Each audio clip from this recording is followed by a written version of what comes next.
Hello and welcome back to another conversation hosted by the Institute of Economic Affairs. And for this discussion, we will be focusing on Ukraine. My name is Alexander Hammond, a Free Trade Fellow at the IEA and the Director of the Initiative for African Trade and Prosperity. While my normal day-to-day work focuses on African trade and development, along with other things related to economic freedom and global well-being, today I am joining you all from Poland, where I've been for the last 9 days, staying in a small town just south of Krakow with my girlfriend who is Ukrainian.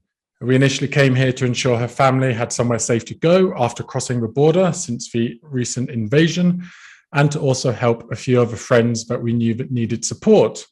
However, thanks to the success of a recent fundraiser we had set up, we have managed to provide accommodation to dozens of women, children, and infants, and provide humanitarian aid to various people across Ukraine and Poland. While I spend a lot of my time in Ukraine, I am very slowly learning the language and sincerely love the country, expert on it. However, fortunately today, I am joined by someone who is. It's a great pleasure to welcome Nataliya Melnyk. Nataliya is the Executive Director of the Bendukidze Free Market Center, an independent think tank based in Kiev, and one that is dedicated to promoting liberty, limited and open government, and free markets. Nataliya, thank you so much for joining me today. Thank you for having me. So, Nataliya, you live in Kiev, but in recent days you have fled, escaped the city, and are now in Western Ukraine. If you feel comfortable doing so, can you tell me about how your journey was leaving Kiev? How long did it take? How was it? Any insight would be hugely appreciated. Yeah, so my initial plan was to stay in Kiev until we win the war. My prognosis for the outcome of this Russian invasion is still the same, but I decided to spare my family some nerves and allow them to have a better sleep or sleep at all for a short period of time. And we were advised by the army that all civilians that are not directly involved in assisting the army in the city, they should leave the city so that we don't become like an extra burden or an obstacle for their operations in the city. So I made the choice, or basically I conceded that there was no choice for me to stay in Kiev, and I left on Sunday. And I had help because basically right now, to be able to leave Kyiv and get to the Western Ukraine safely, you either need to know the specific safe route, or you need to have a guide, a person with you that has already explored this route. So actually this person was driving, and he will be offering the same service to more people back in Kyiv. Basically, the idea was that we cannot take the usual routes because they're either getting bombed right now, or we would need to take the bridges that are no longer in existence because they had to be blown up. They had to be blown up by the Ukrainian army in order to slow down the enemy forces that were targeting Kyiv, or they were blown up by Russians themselves. So basically we had to take the most indirect route possible, going through tiny villages that have never seen such an influx of traffic, through the roads that probably haven't been repaired since the Second World War, because they do look like they've been bombed at some point of their existence. But once again, because I had the guide, and because we were basically heading home, because right now I'm in my hometown in Western Ukraine, it took us 13 hours. Wow. because we were taking roads through small villages, we were able to avoid the most congested points, especially at block posts. So, right, the whole country is basically littered with block posts to make sure, that they keep an eye on saboteurs, the movement of the forces and everything like that. So it became also an automatic routine within one day, what you need to do when you are approaching a block post. You slow down, you turn off your headlights, you turn on the light inside your car, you prepare your documents, you lower, your windows, and you just give direct answers, and then whatever else they might want to know. Oh yeah, and put your hazard lights on. That's also important. And I think for context, people at home, that drive normally takes what, 6 hours, 7 hours? Yeah, so if we were to take the direct route, in peaceful time, depending how willing you are to break the speed limit, it could be 6 or 7 hours exactly. Right. And you mentioned you're in Western Ukraine, and I think it's important for people at home and basically across the Western world and the world to kind of realize, even though we've seen, because in the media, we've seen huge amounts of people cross the Polish border, Hungarian, Moldovan, Romanian, across those borders, there's actually been a far greater influx into Western Ukraine. I feel, and I'd like to hear your thoughts on it, that a lot of people, far more than have crossed the border, far more than have crossed any border, are staying in the west of Ukraine. So firstly, why did you not cross the border? Why have millions of others decided not to cross the border? And then how is life different in Western Ukraine compared to Kiev, Kharkiv, and other further eastern regions? Well, so for me, it was never a question of leaving Ukraine, because this is home, and it's a home, at a time of need. And I feel that this is where I need to be right now to do whatever I can. And that's the same for a lot of people. Also, a lot of them think that, and probably quite realistically, that there is nothing waiting for them across the border, right? So they might as well wait it out here, right? Because all of us have an absolute faith in us winning the war. So basically, it's like they're taking one day at a time. They brought their families to immediate safety, where you have jets flying above you instead of rockets, right? Ukrainian jets, I will clarify, instead of Russian rockets. And so they are staying in the Western Ukraine and southwestern, right? They're still quite close to the border. If they could, if they had some friends or relatives, they jumped on the opportunity to leave. But once again, a lot of people I've talked to, they're saying, we are not refugees. We are coming back. It's just a matter of time. Mm-hmm. So this is very temporary.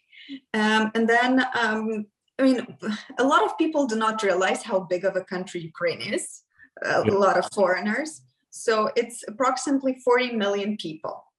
And the fact that either about 2 million or a bit more than 2 million cross the Western border, it's nothing. Yeah. And can I just add to that, Nataliya? I often shock people in the UK when I say, when I'm in Lviv, and for those who don't know, Lviv is probably the biggest city in the far west. When I'm in Lviv, it's faster for me to drive to Amsterdam than it is for me to drive to Donbass, where at least the war has been since 2014. That's just how large Ukraine is. It's faster for me to get to Amsterdam, and I think it only takes about 20, 30 minutes for me to get all the way to Calais in France than it is to go to Donbass. So that's just how big it is. But please continue. Sorry for interrupting. No, it makes sense, because especially right now, people are spreading these maps on the social media, showing how big Russia is and how little Ukraine is compared to Russia. It's absolutely true, but independently, Ukraine is a very, very big country. The problem is we do not know how many exactly internally displaced people we have. And it's a lot easier to count those people crossing the border, right? Because this is the regulated area, even if it's a bit less regulated right now. But the movement within the country is absolutely free. The volunteers are working 24/7. The pressure on the volunteers to be helping these internally displaced people is immense. And just for you to understand the scale of all of it, just in one day, I think it was either yesterday or the day before yesterday, Lviv saw the arrival of 100,000 people in just one day. And in the 10 days before, they got 100,000 people. So there are more people on the move. They're trying to get, wherever they can, with whatever means, be it train, buses, cars.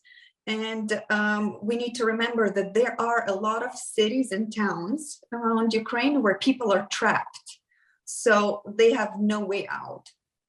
Just in Mariupol, we have basically 300,000 civilians held hostage by Russia because they would not stick to ceasefire to provide green corridors. Fortunately, today, 3 towns close to Kiev, they were able to evacuate, but they were able to evacuate only those civilians who were able to show up to the gathering points.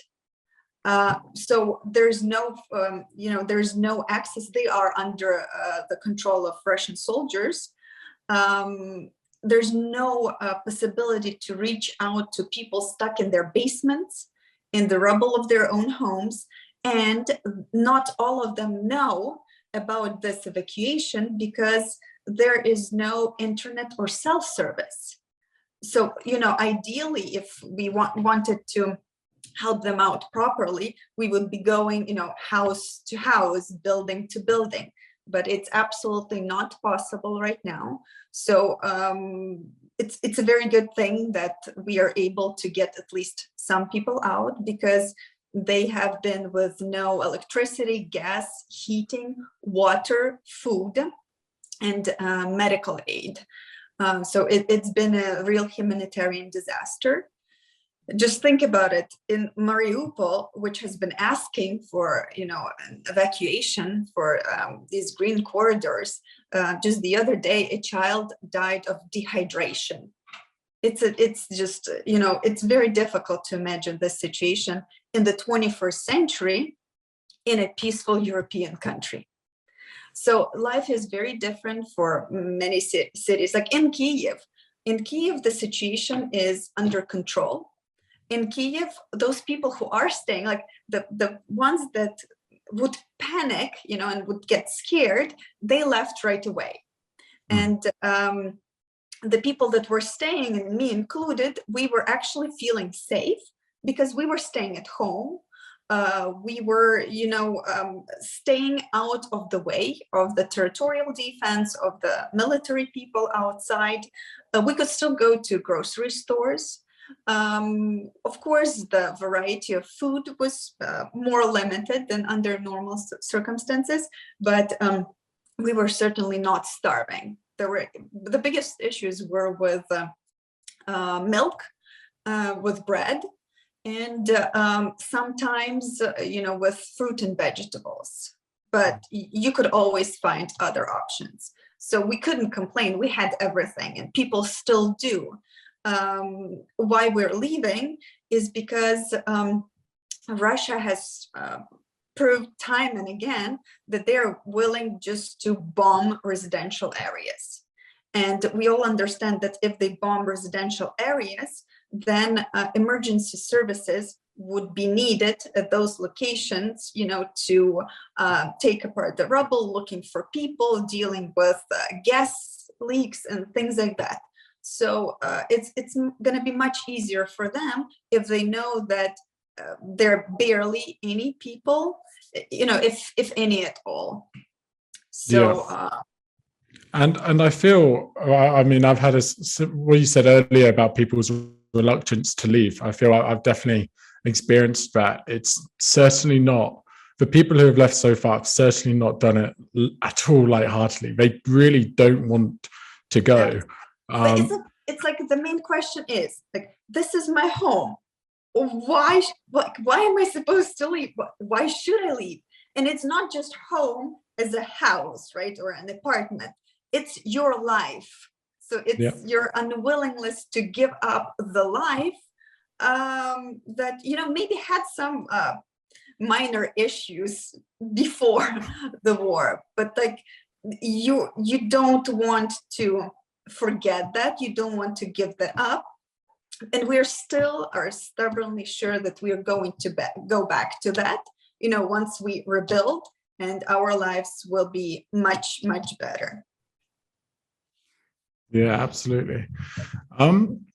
So what's been outstanding to see, I think, has been how Ukrainians from both within the country, within Poland, across the world have come together in this time to provide support to people. And I know you'll have hundreds of examples, if not thousands, but what are kind of the key ones that stand out in your mind of the way that some peoples have come together to support others outside of direct military resistance?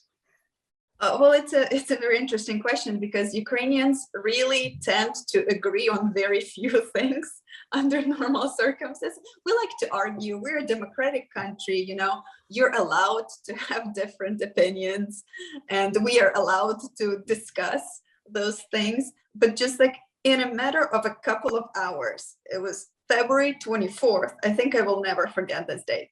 February 24th, when people from all over Ukraine are woken up at 5 a.m. or 5:30 a.m. by the sounds of explosions, and you just have this one thought in your head: it has begun, right? And from then on, no more arguments. Like, everyone is a united front. We are doing everything we can, and at the same time, we are struggling majorly with guilt. So much guilt, it's absolutely unbelievable. Like, experts are saying it's normal, but it's very difficult to deal with. Like, guilt that you're not doing enough. Like, guilt that you're not taking up weapons and joining the army right away. You have huge lines of people trying to register either for the army or for the territorial defense, which is like the forces that are responsible for the security within towns and cities, so that the National Guard and the army aren't spread too thin, even thinner than they already are. And then now I have this extra guilt because I am in a safer place, than a lot of other Ukrainians. So at times this is just overwhelming, but like the way we are communicating, obviously among friends, colleagues, and we're just, at some point after we win this, after this nightmare is over, we will sit down, we will cry for a really, really, really long time. We will deal with all of these emotions, because at the same time, there's a level of numbness present right now, because you can't, take every single loss through you, civilian or military loss. Not right now, because we are dealing, we are coping in a way, but we will be dealing with this a bit later. And like experts are saying, like, try not to dwell on this guilt, because basically your task number one is to survive right now, because we will need people to rebuild the country, and there will be a lot of rebuilding to do, because Russia is basically demolishing cities and towns all over the country.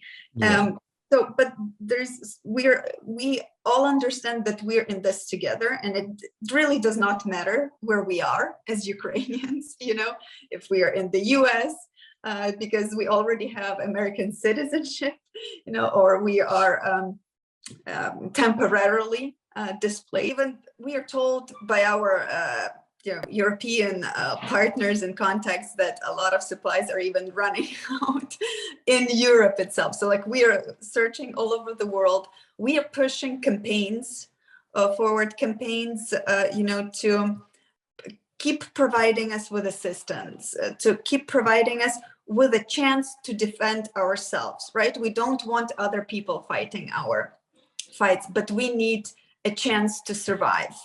And a lot of it has to do with the weapons made available to us. That's why we are begging for someone to close the sky, because Russian Air Force is a very big threat. They are the ones doing the most damage. They're the most difficult to deal with, and that's where we are overpowered.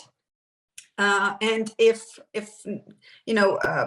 we understand that the countries are not willing to do that because they are afraid of, that this will be like a direct confrontation with Russia.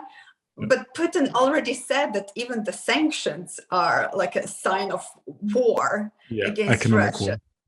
Exactly. So if you're not willing to do that, then helping us get our hands on jets would also be like a big game changer. So we don't want to beg, we don't want to ask, but we are fighting against a very big army, not the smartest, not the most capable, but it's very, very big. And their way of fighting wars has always been the same: do as much damage as possible, and it doesn't matter how many of their own people they lose, while every single person who dies, from our side, matters to us. So we're just trying to minimize the losses, in whatever way possible. And just to end this question on a more, humorous note, this is what the guys are joking about in Ukraine, that pre-war, because we have conscription in the country, they would bribe their way out of the army, and now they're bribing their way into the army, because that's how everything changed. And this is an amazing moment of unity for Ukrainian people. It's just too bad that it had to, be caused by a war. And I'm very hopeful that we will be able to bring it, keep it with us after we're done with the war, because we will have to be putting in a lot of work afterwards. So talking about that unity and how it will look going forward in the future. So in recent years, especially since the 1990s, Ukraine has become steadily more economically free. We can kind of bring it back to classical liberalism and free markets. It has become far more free. It's definitely not amongst the freest countries in the world in terms of their economy, but I think its economic freedom score on a scale of 1 to 10 from a Fraser Institute has doubled since 1990. So after this war, and assuming Ukraine will remain a sovereign, independent democracy, what do you think will happen to this trend? Do you see it accelerating? Do you think there's a greater passion for individual autonomy and government get out the way? Do you think the economic freedom will kind of stagnate, decline? Maybe the government would bring in emergency measures to limit various things, try and push for national self-sufficiency, various policies like that. What do you think that direction will go in after this incident? Yeah, so you're absolutely right. There has been progress. It's just that the starting point was so low that Ukraine is still amongst the least economically free countries in the world. It's actually the only economically unfree country in Europe. That's one of our accomplishments. But the idea is that we all know our weakest point, and our weakest point when it comes to economic freedom is not the presence of many Soviet time laws, right? That's not the biggest issue. The biggest issue is the absence of rule of law. And this is something that we've been working on, the civil society in Ukraine has been working on together with international partners, because a lot, like, it's very difficult to expect the system, you know, to reform itself, because it's the system that's corrupt. So a lot of efforts have been targeting the corruption in the government, and all the efforts have been paused right now, right, because we're in survival mode. But all of us are gearing up to just increase the pressure after this is done, to finish setting up the agencies that will be responsible for anti-corruption efforts. Also, to push forward the efforts to cleanse the judiciary in the country, to make sure that we have the system of checks and balances, because a lot of that is like preventing foreign investment, which will matter a lot for Ukraine after the war. And basically, I think we will be concentrating on creating favorable conditions for business in Ukraine, because it suffered because of the pandemic, obviously, but it's nothing compared to how it's suffering now, because the logistical chains are completely destroyed. Our ports in the southern Ukraine are completely blocked off by Russia, or with very limited access to those ports. And a lot of businesses are closed because people are scared for the safety. A lot of businesses had to shut down because if they had male employees, those employees left to serve in the army or in the territorial defense, so they had no choice. And obviously because of the displaced people, you know, so it's just like, even me being in a safer city right now, most of the places that you would, you know, you would assume that they will still be open and operational, they're not, for various reasons. So we will have to put in a lot of thought into how we make sure that it's like, right now we will not be able to help them survive as much, right, because we are directing all of the funds into, you know, the obvious targets. But after that, we need to make it as simple as possible to start your business, right? To be innovative without having to deal with tons of bureaucracy and without having to bribe officials, like, you know, or suffer from unnecessary checks or things like that. So I feel that will be important, because we will need to provide people with an opportunity to work and make money. Yeah, I couldn't agree more. And do you think, my penultimate question, do you think Ukraine will likely join the EU after all of this? And would you want that? That's an interesting one. Would you want the Ukraine to join the EU? So right now, Ukrainians do want that. And it would be the moment of a full circle, right? Because the revolution in 2013 started because the government announced that, no, we will not be, you know, going forward with the plans to join the EU. We will go the other way. And that's how everything started. So right now, the moment when Zelensky signed the documents and sent them in for Ukraine to join the EU, it was like, yes, this is one of the reasons why we started all of this in 2013. It got much bigger than that, but this is about our civilizational choice that we're making. We are a European country, and That's why we would like to be in the EU. The thing is, this is the perfect, very painful, but this is the perfect window of opportunity for the EU to make this big gesture of allowing Ukraine in. It's being made more difficult by Georgia and Moldova trying to jump on the bandwagon, they've been waiting for their opportunity for a really long time, so I guess that's understandable. But the thing is, if the EU doesn't say that, yes, we're going to allow you in, then we will never join the EU, because there will never be the more appropriate and perfect moment for this.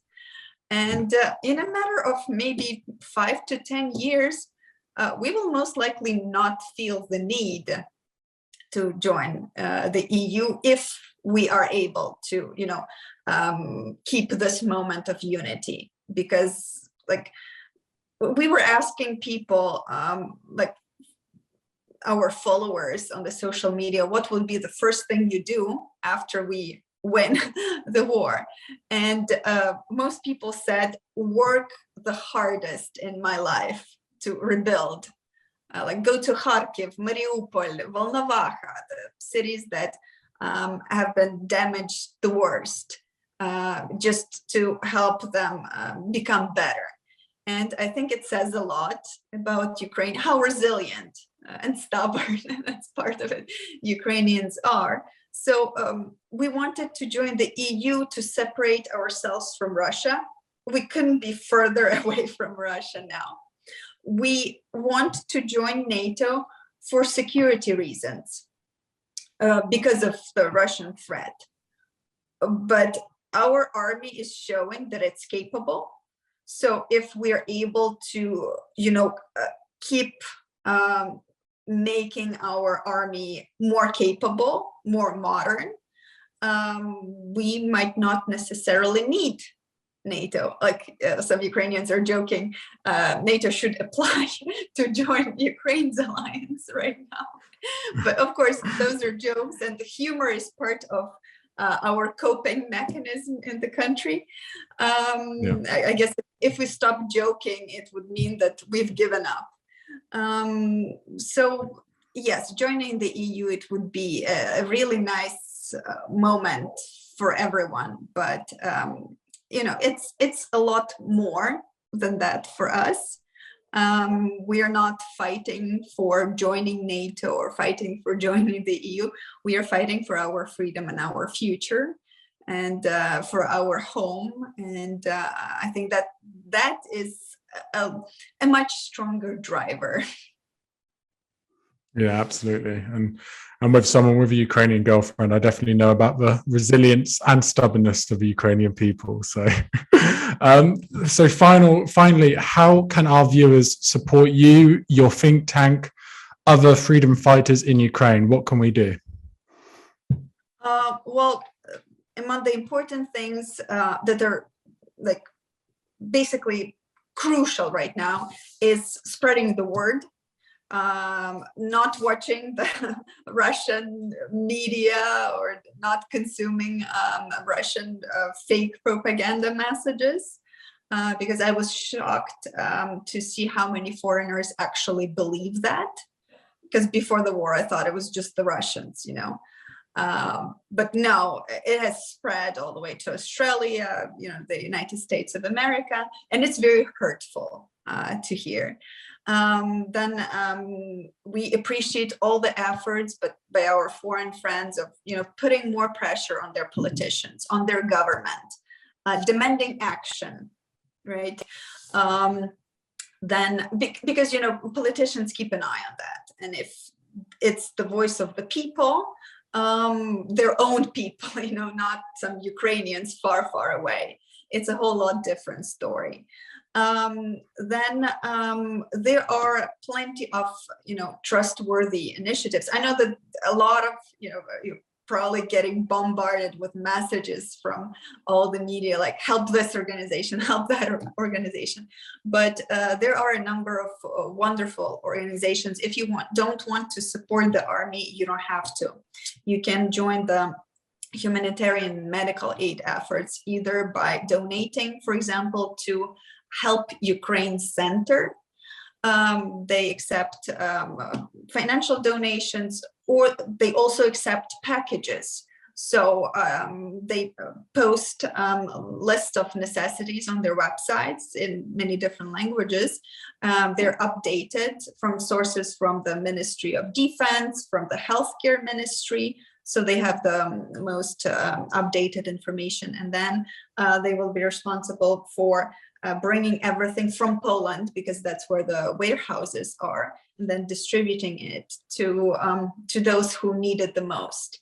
And we have quite a lot of those. And I'm very grateful to everyone accommodating our temporarily displaced people, giving them, a sense of normalcy, at least for a little bit, a little escape from the nightmare back home. And like join in the fight together with us, like demand the no-fly zone over Ukraine.